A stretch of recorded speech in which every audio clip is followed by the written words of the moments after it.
jusqu'à l'ouest et du nord jusqu'au sud. Suis ta musique où elle va.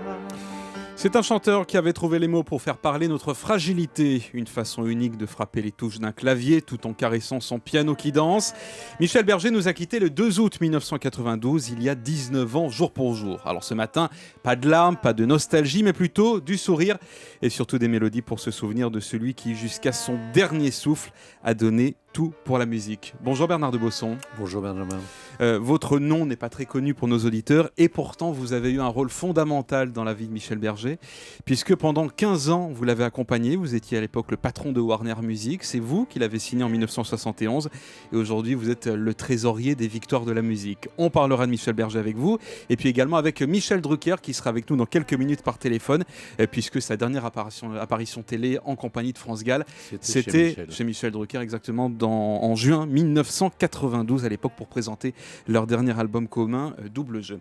Bernard de Bosson, vous avez pris la direction de Warner en 71. Vous avez signé 71, oui. exactement. Vous avez signé quasiment tout de suite Michel Berger. Tout de suite, il faisait partie des gens dont j'avais la liste un petit peu et son nom m'avait été donné par Daniel Philippaki. Et qui m'avait dit, voilà, à l'émission C'est les copains, on passe beaucoup un jeune, je ne sais pas s'il fera une carrière de chanteur, mais il a du talent et il fait des belles chansons, ce sera peut-être un bon producteur. Donc j'ai appelé Michel, on s'est vu, on s'est insulté pendant 2 heures parce qu'il avait des idées très précises et il disait oui, une maison américaine, vous allez faire que de l'américain. Et puis je lui ai démontré en 2 heures qu'on allait faire autre chose. Et puisque c'était l'arrivée de Warner Music en France. Voilà, il a accepté de venir travailler d'abord et avant toute chose comme producteur, salarié de l'entreprise. Comme producteur de disques, directeur artistique. Véronique Sanson, notamment. Moi, j'avais notamment en France, et puis plein d'autres, messages personnels avec François Hardy.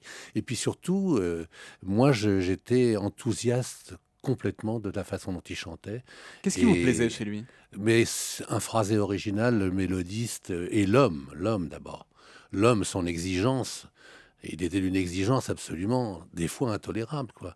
Mais il vous poussait dans vos retranchements, il vous rendait meilleur, il vous obligeait à faire beaucoup mieux votre métier. On imagine très mal Michel Berger qui était toujours présent sur les plateaux télé de façon assez fragile, oui.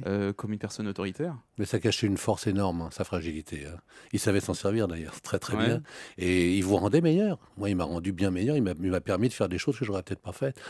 Surtout quand il a amené son copain pour Starmania, son copain Balavoine, puisqu'ils avaient une équipe géniale. Et on a fait un travail ensemble extraordinaire. Petit souvenir en musique avec quelques-uns des tubes de Michel Berger. Elle passe ses nuits sans dormir, à gâcher son bel avenir, la copie du pianiste. Il jouait du piano debout, c'est peut-être un détail pour vous, mais pour moi ça veut dire beaucoup. Simplement sur ses 2 pieds, il voulait être lui, vous comprenez.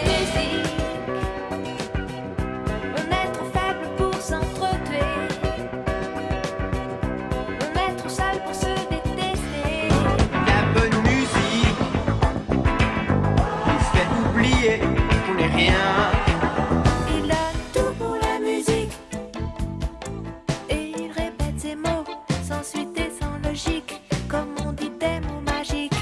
Tout pour la musique.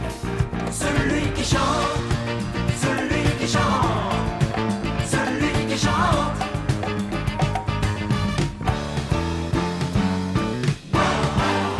C'est dur de choisir parmi les tubes de Michel Berger.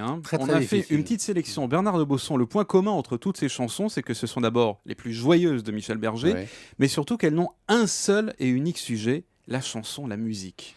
C'était véritablement, je ne vais pas dire son obsession, mais c'était la seule chose qui l'intéressait. Mais ça veut dire aussi que toutes les autres chansons sont des chansons malheureuses, dès qu'il ne parle pas de musique. Pas forcément, non, pas forcément. Si vous voulez, il chante dans toutes les chansons. Que ce soit des chansons pour lui ou des chansons qu'il a écrites pour les autres, il y a toujours cette espèce de mélodie incroyable qui est toujours servie par un éclairage harmonique derrière, d'une simplicité déconcertante. Mais ça, c'est le propre des grands génies. Que vous écoutiez Schumann, Beethoven ou les autres, tous ceux qui ont écrit des grands leads, vous vous apercevez quand même que c'est ça. Ouais. Bonjour Michel Drucker. Allô ? Est-ce que vous m'entendez, Michel ? C'est assez faible, je peux avoir le retour plus Alors fort. on va monter. Vous êtes en direct, Michel, sur l'antenne d'Europe 1. Merci de nous rejoindre dans cette discussion avec Bernard de Bosson en souvenir de Michel Berger. Bonjour Michel. Bonjour Bernard. Vous avez connu Michel Berger, il a participé à de nombreux plateaux chez vous, des stars, des Champs-Élysées, des stars 90. Il y a eu un moment un petit peu particulier, Michel Berger a fait sa dernière télé avec France Gall chez vous, c'était en juin 1992. C'était double jeu. Si ma mémoire est bonne, ils avaient dû chanter Laisse passer les rêves et Superficiel et léger. Absolument. Et évidemment, Michel, c'était quelqu'un qui a beaucoup compté dans nos vies.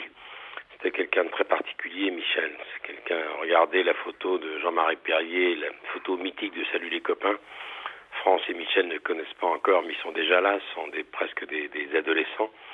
C'était un surdoué, mais il a baigné dans la musique très, très tôt, et pas n'importe quelle musique. Vous savez que Michel était le fils du professeur de médecine et néphrologue Jean Burger et de la concertiste Annette Haas. C'est quelqu'un qui avait des bases très importante, il connaissait le classique, c'était un arrangeur, et c'est quelqu'un d'à part. Lui, il a été le chef de file d'une génération de musiciens très très différents des autres.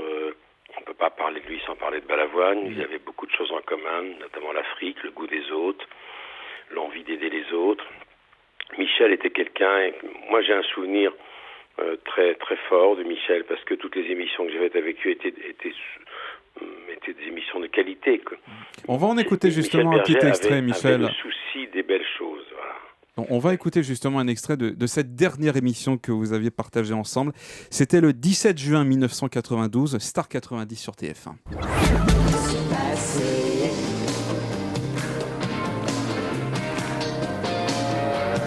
Laissez passer les rêves.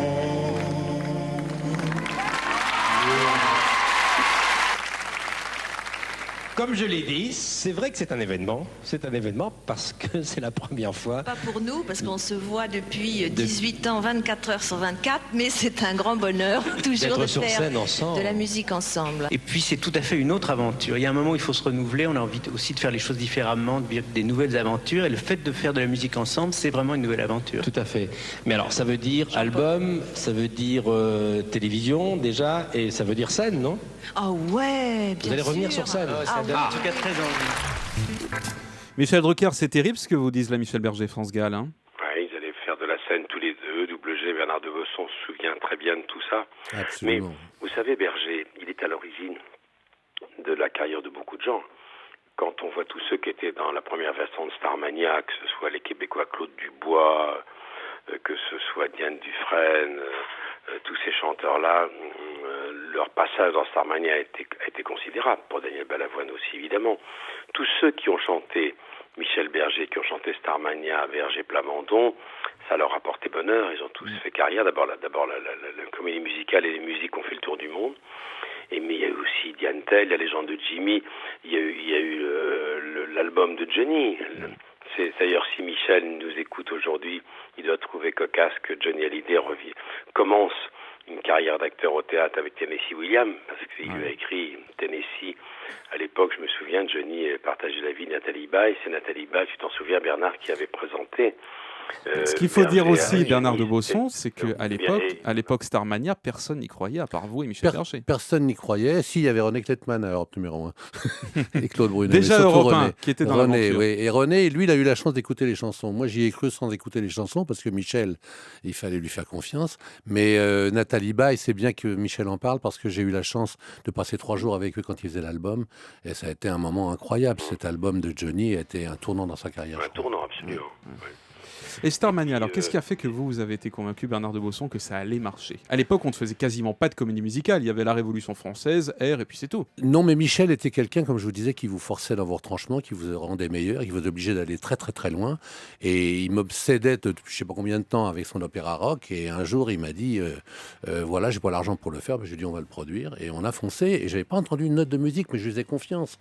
Et à ce moment-là, on a construit tout un système. Et je voudrais insister sur une chose, c'est qu'on a été créatif, même sur le plan juridique, parce que pour la première fois en France, et même en Europe en tout cas, personne ne le sait, mais il n'y avait aucun artiste Warner dans le casting de Starmania. Ouais. C'est une donnée très technique. Hein. J'ai été prendre les artistes en gros, c'est ailleurs. toutes les maisons de disques Voilà. qui sont dans Et Starmania. c'est vrai que tous les artistes qui, de près ou de loin, ont été proches de Michel Berger, que ce soit pour Starmania ou autre, ont fait après des carrières. Regardez Morane, et je peux en citer. Michel en citera beaucoup plus. On va l'entendre justement, Michel, qui nous parle. Starmania, première version 78, deuxième version 88. Ouais. Il est à ce moment-là au micro de Jean-Pierre Elkabbach sur Europe 1 et il nous parle du projet que représente pour lui Starmania. Tout le monde est une star. On m'a dit une phrase d'Andy Warhol que j'ai trouvée formidable, c'est en l'an 2000, tout le monde sera star pendant un quart d'heure. Ouais. C'est intéressant, ça veut dire que il y a une espèce de besoin, il y a un besoin de consommation de stars et que les véritables stars ne sont plus suffisants. Starmania, c'était une émission de télévision qui s'appelait Starmania où les gens venaient et ils étaient stars pendant une soirée, ils se racontaient. Cette génération qui est née en criant au secours et qui n'en finit pas de rappeler son besoin d'amour, c'est ça? Ils ont un désarroi absolument terrible. Enfin, ils sont très malheureux dans la société dans laquelle on vit et ils ont besoin d'amour, pas uniquement d'amour personnel, mais d'amour dans le monde dans lequel ils vivent et cet amour est complètement absent. C'est incroyable, hein. À l'époque, il n'y avait pas de Star Academy, il n'y avait pas de Loft. Non, il y avait pas beaucoup de C'était scènes non plus sur Paris. 30 ans avant tout ça. Et Michel Berger avait compris, avec le Plamondon aussi d'ailleurs, cette Oui. idée qu'aujourd'hui, tout le monde a envie d'être une star. Absolument, absolument. Et Michel, lui, il avait cette idée en tête parce qu'il était un petit peu au départ de l'idée et il avait trouvé son partenaire magnifique avec Luc, parce qu'ils ont fait un travail ensemble extraordinaire. Il y a eu beaucoup d'interprètes qui ont chanté Michel Berger. Énormément d'interprètes. C'est qui votre interprète à vous, l'interprète que vous chérissez parmi toutes celles et tous ceux qui ont chanté Berger? Eh ben, je vais vous dire, je pense que c'est Françoise Hardy avec Message personnel, entre autres choses. Et puis, quelqu'un qui chantait souvent Michel avec lui et qui était Balavoine. Voilà. Ouais. Alors, on va écouter justement Françoise Hardy. Si tu crois un jour que tu m'aimes, ne crois pas que tes souvenirs me gênent. Et cours jusqu'à perdre haleine. Viens me retrouver. Michel Drucker, je vais vous poser la même question qu'à Bernard de Bosson. C'est qui pour vous l'interprète idéal de Berger? France Gall, évidemment. Ah oui, mais Johnny a été formidable. Hein. Johnny a été un très bon interprète de Berger. Je voudrais dire un petit mot, puisque vous parlez de Balavoine. Vous savez que Michel Berger fait partie des rares artistes français qui s'est engagé de très près dans les œuvres humanitaires. Action École, côté de France Gall et Richard Berry, Daniel Balavoine, mais aussi l'Éthiopie avec Renaud, Chanteurs sans frontières, les Restos du Cœur avec Coluche. D'ailleurs, la première fois où François Mitterrand a reçu Coluche, c'était Jacques Attali qui avait organisé ce rendez-vous à l'Élysée. Michel Berger était là. Et puis, il faut dire également, ça se sait peu, c'est que Michel Berger a écrit quelques musiques de films. Oui. Tout feu, tout flamme de Jean-Paul Rapneau, c'est lui. Rive droite, rive gauche, Philippe Labro, c'est lui. Voilà. Il a même, je crois, Bernard, tu vas me confirmer ça, je crois qu'il a dû faire la musique de la pub d'Orangina. Ah, c'est lui qui a fait la musique de la pub, bien sûr. Très très tôt d'ailleurs. Qu'en reste-t-il aujourd'hui d'ailleurs de Michel Berger? France Gall se fait totalement absente. Michel Drucker, vous qui êtes entre guillemets la vie des stars, vous avez des nouvelles aujourd'hui de France Gall qui a totalement disparu de la scène médiatique? Non, France Gall est loin de tout ça maintenant. Elle est un peu loin de tout ça. Vous savez, France Gall a eu une vie compliquée. Il y a eu cette tragédie de la disparition de Michel, cet anniversaire aujourd'hui. Ensuite, sa fille était souffrante, gravement malade. Et elle s'est retirée complètement en France. Et moi, je fais partie de ceux qui ont attendu désespérément ce retour sur scène. Ouais, ce retour qui n'a finalement jamais eu lieu. Mais pour moi, France, c'est évidemment, je ne l'ai pas cité tout à l'heure parce que c'est évident, c'est la plus grande interprète parce qu'elle a voulu Michel et Michel l'a voulu elle. Et moi, je la voulais comme chanteuse, c'est la première artiste que j'ai signée.